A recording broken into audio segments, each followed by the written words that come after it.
कोल्हापुरात पंचगंगा नदीची पाण्याची पातळी संथ गतीने वाढतेय। कोल्हापूर जिल्ह्यामध्ये कालपासून पावसाचा जोर कमी झालेला नाही आणि त्यामुळे काल रात्रीमध्ये केवळ 1 ते 1.5 फुटाने पंचगंगा नदीची पाणी पातळी ही वाढली आहे। सध्या पंचगंगा नदी 35 फूट 3 इंचावरून वाहतेय, त्यामुळे नागरिकांनी घाबरून जाण्याचं कारण नाही।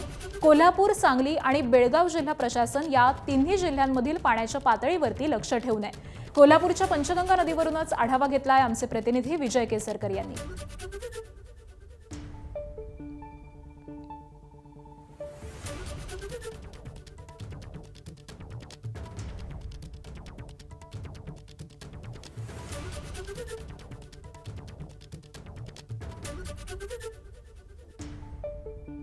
कोल्हापूर शहरात पावसाचा जोर कमी असला तरी धरण क्षेत्रामध्ये मात्र पावसाचा